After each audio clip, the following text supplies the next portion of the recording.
Good morning students.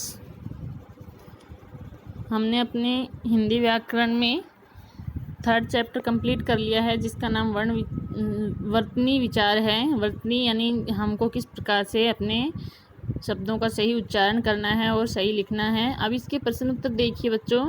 सबसे पहले हमारे टिक द करेक्ट है। यहाँ पे स्वतंत्र के लिए अन्य शब्द है। स्वतंत्र शब्द के लिए दूसरा शब्द क्या आएगा? आज़ाद। क्या आएगा? आज़ाद। नेक्स्ट हमारा है बल्ब जलाने से हमको मिलती है, क्या मिलती है? रोशनी। अगला है पंक्ति में खड़े चौथे व्यक्ति के बाद अगला व्यक्ति कहलाएगा, क्या कहलाएगा? पांचवा। पांचवा। शुद्ध बोलेंगे तो हम अपने आप शुद्ध लिखेंगे, ठीक है। कविताएं लिखने वाली कहलाती है, क्या कहलाती? कविताएं लिखने वाली कवियत्री। आगे देखिए, नीचे दिए गए शब्दों में से कुछ शुद्ध व कुछ अशुद्ध शब्द हैं। दोनों प्रकार के शब्दों को हमें छांट कर लिखना है। यहाँ पे एक टेबल में दे रखे हैं कुछ शब्द। शुद्ध को शुद्ध में लिखना है, अशुद्ध को अशुद्ध में लिखना है, ठीक है। सबसे पहले हमारा उज्ज्वल है। उज्ज्वल हमारा अशुद्ध है, उसको अशुद्ध में लिखना है, ठीक है। उज्ज्वल का शुद्ध रूप क्या होता? शुद्ध इस प्रकार से होता। जो हमारा इसमें लिखा हुआ है वो गलत है तो वो अशुद्ध में आएगा। अगला है सांप, वो शुद्ध में आएगा। अगला शब्द है हमारा नरम, वो भी शुद्ध में आएगा। धर्म जो है वो अशुद्ध है, वो अशुद्ध है, ठीक है। पौराणिक, पौराणिक जो है वो हमारा शुद्ध रूप है। उसके आगे है रचयिता। रचयिता हमारा शुद्ध है। उसके आगे देखिए, रचयिता से आगे है श्रृंगार। श्रृंगार हमारा अशुद्ध में आता है, ठीक है। उसके आगे है हमारा क्रिम्स। क्रिम्स हमारा अशुद्ध है, उपरोक्त अशुद्ध है। धुआं है वो शुद्ध है। बूढ़ा अशुद्ध है। मेंढक शुद्ध है। आलोचना अशुद्ध है। ब्रज शुद्ध है। महंगी अशुद्ध है। और उसके आगे दैनिक है, वो हमारा शुद्ध शब्द है, ठीक है बच्चों। आगे देखिए, निम्नलिखित अशुद्ध लिखे हुए शब्दों को शुद्ध रूप में लिखना है। यहाँ पे प्राप्ति लिखा हुआ है। प्राप्ति को किस प्रकार से लिखा जाएगा? प्राप्ति। अंगूठा अनुनासिक आएगा अंगूठा में, ठीक है बच्चों। अंगूठा। आगे है प्रत्येक।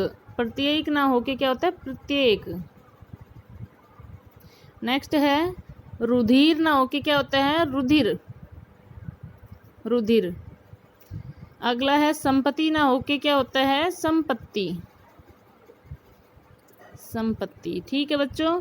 आगे देखिए, अगला है हमारा प्रभु।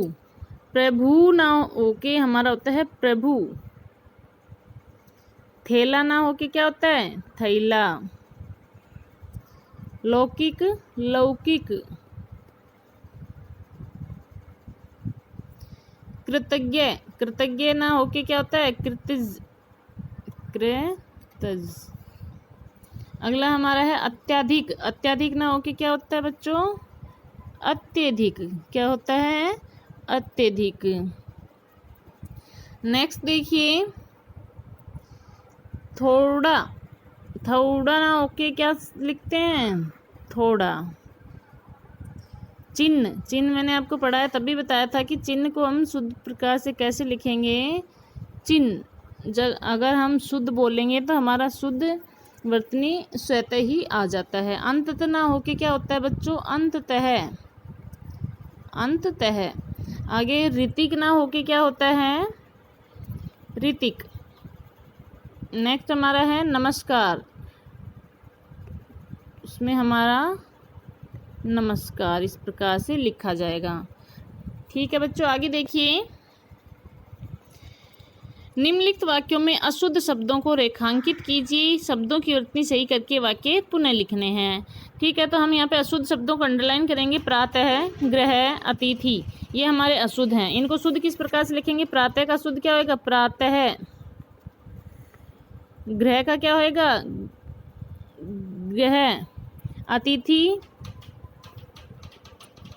अतिथि।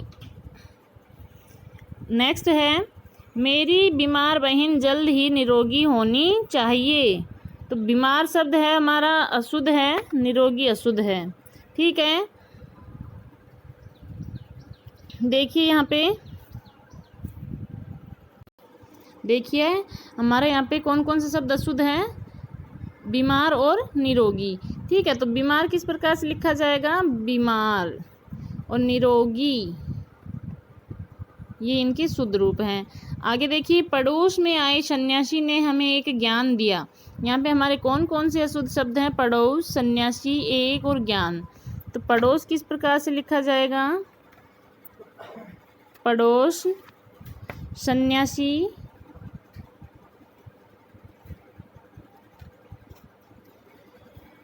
एक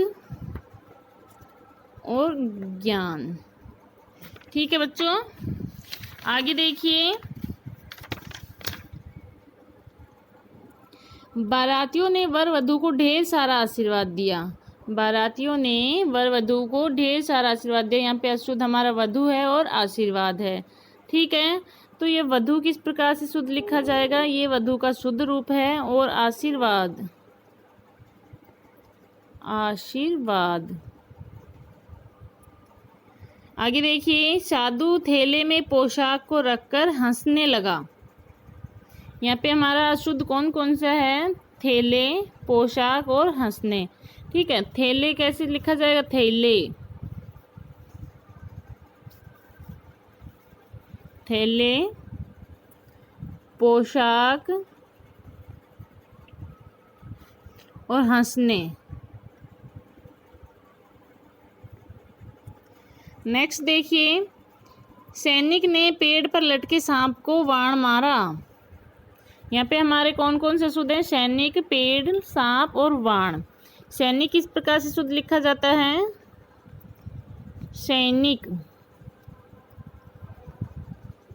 पेड़, सांप और बाण।